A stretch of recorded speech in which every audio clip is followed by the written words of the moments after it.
ঠেকাই মাথা।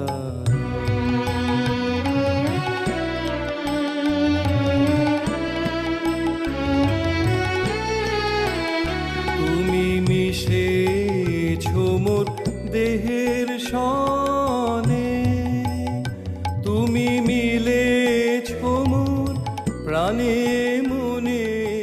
খাঁচায় মুরগি পালন বিষয়টির সাথে ইতিমধ্যে আমরা বেশ পরিচিত এবং এই পালন ব্যবস্থাটির বেশ প্রসারও ঘটেছে আমাদের দেশে।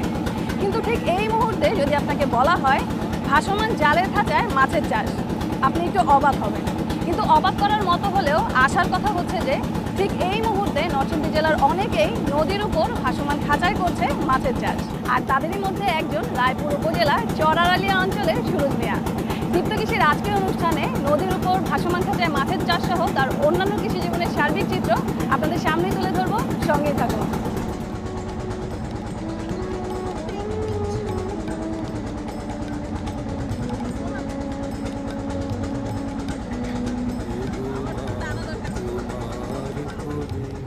চাচা আসসালামু আলাইকুম। আসসালামু আলাইকুম। কেমন আছেন চাচা? ভালো আছি। মাছ খাওয়াচ্ছেন? জি, খাবার খাওয়াইছি। তো চাচা আপনি তো একটা ব্যতিক্রমধর্মী কাজ করছেন, আপনি নদীর পানির উপরে ভাসমান জালে আপনি মাছ চাষ করছেন। তো আমি একটু আপনার সাথে এই ব্যাপারে কথা বলবো। হ্যাঁ বলেন। আমি আপনার নৌকায় চলে আসি। আসেন।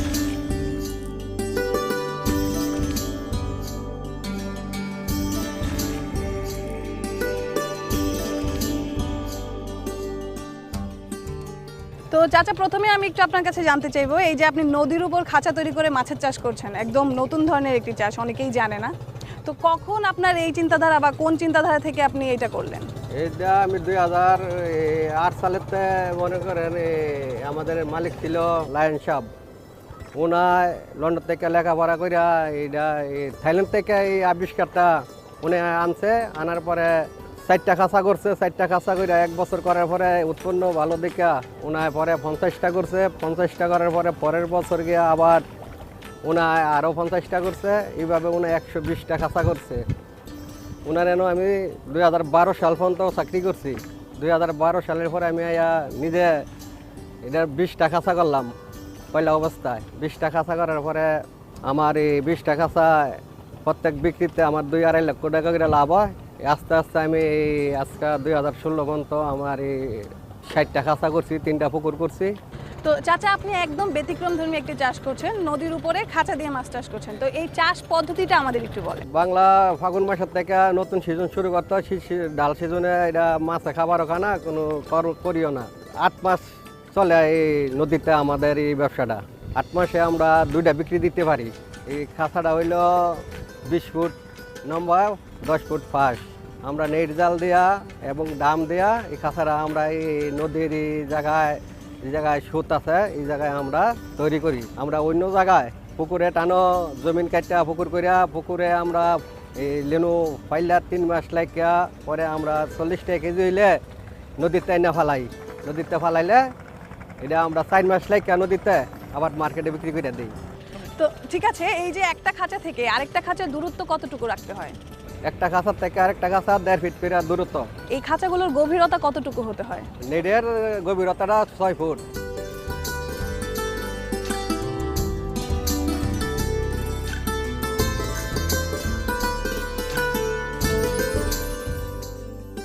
তো চাচা আপনি এই খাঁচাগুলোতে কি কি মাছ চাষ করেন? তেলাপিয়া চাষ করি। আপনি তেলাপিয়া চাষ করেন? আচ্ছা, কোন জাতের তেলাপিয়া এটা? হাইব্রিড। তো প্রতিটা খাঁচায় আপনি কতগুলো করে পোনা ছাড়েন? প্রতিটা খাঁচায় আমরা 900 বা 1000 করে পোনা দেই। তো চাচা আপনি এই মাছকে কি কি খাবার দেন? এই খাবার মেগাফিট খাবার খাওয়াই, 1 খাবার খাওয়াই, 2 খাবার খাওয়াই, 3 খাবার খাওয়াই আমরা মার্কেটে বিক্রি করে দিই। আচ্ছা, তো এই যে আপনি এই খাবারগুলো খাওয়াচ্ছেন, কখন কখন খেতে দেন? খাবার দেই সকাল 10টায়, আবার বিকাল 3টায়, 3:30টায়। দিনে 2 বার খাবার দিতে হয়? 2 বেলা খাবার দেই। আচ্ছা, যেহেতু নদীর উপরেই তেমন খাবার তো মনে হয় প্রয়োজন হয় না, কারণ নদী থেকেই তো অনেক খাবার তারা পায়। এটা যা প্রয়োজনীয় তাওই আমি খাবার দিই। তো চাচা আপনি বড় মাছকে কি কি ধরনের খাবার দেন, বা এই যে পোনা মাছ এগুলোকে কি কি ধরনের খাবার দেন? পোনা মাছকে আমরা এই পাউডার খাবার খাওয়াই। 15-20 দিন পাউডার খাবার খাওয়াইয়া ফিশ স্টার্টার আছে, ফিশ স্টার্টার ওইগুলি খাওয়াই। এগুলি খাওয়াইয়া পরে আমরা টাটার খাওয়াই। টাটার খাওয়াইয়া শেষ হইলে আমরা নদীতে না ফেলাই, পরে টু খাবার খাওয়াই। টু খাবার খাওয়াইয়া কিছুদিন পরে ফ্রি খাবার খাওয়াই আমরা মাছ বিক্রি করে ফেলি। তো চাচা এই খাঁচাগুলো তৈরিতে কি কি উপকরণ প্রয়োজন হয় আর এগুলোর খরচগুলো কেমন হয়? এক এক খাঁচার মধ্যে 60 ফুট করে পাইপ লাগে। এক এক ফুট পাইপ কিনতে 60 টাকা করে কিনতে হয়। এরপরে ডাম লাগে, বাঁশ লাগে, নেট লাগে, পরে গিয়া 14 থেকে 15,000 টাকা খরচ আসে এক এক খাঁচায়।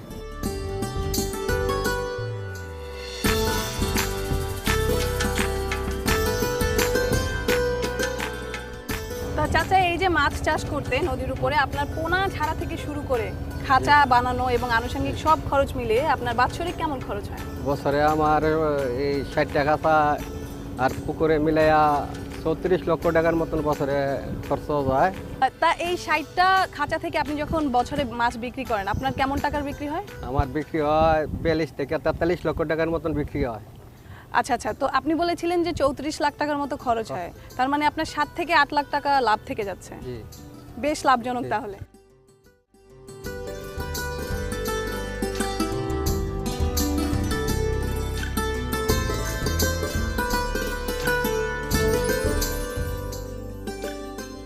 আমাদের দেশ তো আসলে নদীমাতৃক দেশ। আমাদের দেশে প্রচুর পরিমাণে নদী এবং খালবিল রয়েছে।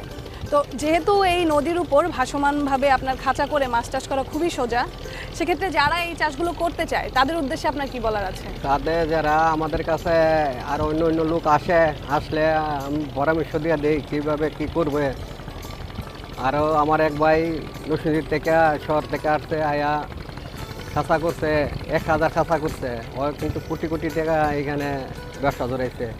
আরও আমাদের আরও ব্যবসায়িত আছে নদীতে, যারা ওই আমাদের কাছে আসে আমরা সঠিকভাবে পরামর্শ দিয়ে দিই। নদীতে পুকুরের থেকে উৎপন্ন নদীতে ভালো পড়ত, ভালো করে, হ্যাঁ, সুবিধা ভালো। তো চাচা আপনার পরিবারে কে কে আছে একটু বলেন। আমার পরিবারে আমার 3 ছেলে আছে, 2 মেয়ে আছে, 3 নাতি আছে, 2 ছেলের ঘরে। আমার নিজের পরিবার আছে। তার আপনার ছেলে মেয়েরা কি করে?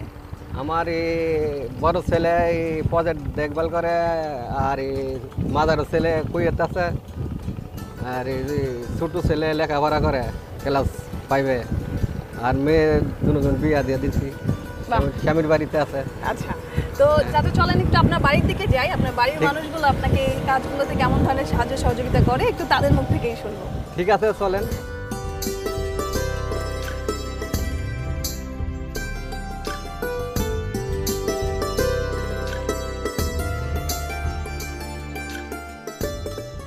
তো চাচা আপনি তো বললেন যে আপনি মালয়েশিয়ায় ছিলেন আর আপনার এখন একটা ছেলেও বাইরে থাকে।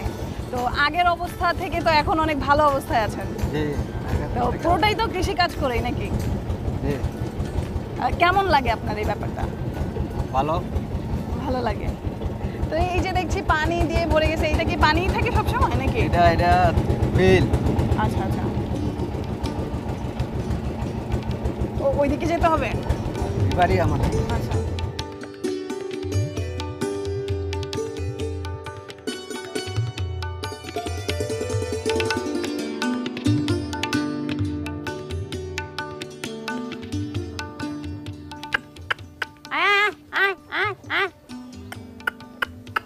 এই তোমার চাচি। আচ্ছা চাচি আসসালামু আলাইকুম। ওয়ালাইকুম সালাম। কেমন আছেন আপনি? ভালো।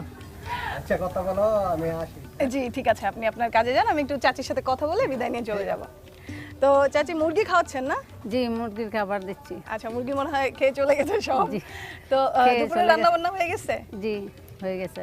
আচ্ছা চাচি, আমি প্রথমে আপনার কাছে যেটা জানতে চাইবো যে এই যে চাচা ভিন্নধর্মী একটা মাছের চাষ করছে, যে নদীর উপর ভাসমান জাল করে সে মাছের চাষ করছে বা অন্যান্য কৃষি কাজ করছে, তো এই কাজগুলোতে আপনি চাচাকে কি কি ধরনের সাহায্য সহযোগিতা করেন? ওরা হেন কাজ করে সময় বারটা পাঠাই, খাবার টাবার এটা সেভ করে, আসা যাওয়া করি, দেখাশোনা করি।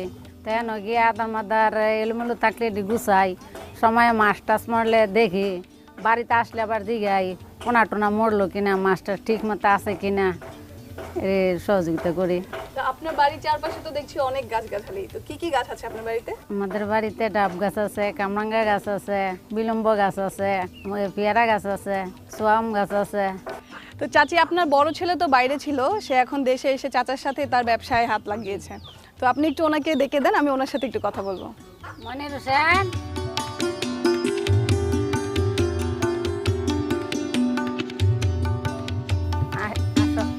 তো ভাই, আপনি তো দীর্ঘদিন দেশের বাইরে ছিলেন এবং দেশে আসার পর আপনার বাবার সাথে মাছ চাষে সম্পৃক্ত হলেন। তো আপনার কাছে আসলে কি মনে হয়, আমাদের দেশে যারা বেকার জনগোষ্ঠী আছে তাদেরকে আমাদের দেশে কাজ করার কোনো সুযোগ আছে কিনা? আমরা দেশের বাইরে যেরকম পরিমাণে কাজ করি, এরকম পরিমাণে যদি দেশে মনে করেন যে দেশের বেকার যুবকেরা 20% বা 50% কাজ করে, তাহলে দেশে এরকম অটোর ব্যবসা বা প্রতিষ্ঠান করা সম্ভব, ঠিক আছে? কিন্তু আমাদের লক্ষ্য সবার অটুট থাকতে হবে, এক থাকতে হবে। আজকে সারাদিন আমি আপনাদের সাথে থাকলাম, দেখলাম আপনাদের ব্যতিক্রমধর্মী একটি উদ্যোগ, খাঁচার মধ্যে আপনারা মাছের চাষ করছেন। তো এইভাবে করেই আপনারা এই চাষটাকে আরও সামনের দিকে এগিয়ে নিয়ে যান এবং দেশের যে পুষ্টি ঘাটতি আছে সেটা পূরণ করেন। আমাদের অনুষ্ঠানের সময় আসলে আজকে একদমই শেষ, চলে যেতে হচ্ছে। ভালো থাকবেন। জি ভাই, থ্যাঙ্কস। দীপ্ত কৃষি, প্লট 7/A/গ, তেজগাঁও শিল্প এলাকা, ঢাকা 1208। আপনারা চাইলে ইমেইল করতে পারেন krishi@dipto.tv এই ঠিকানায়, অথবা ফোন করতে পারেন 0178682832 এই নম্বরে।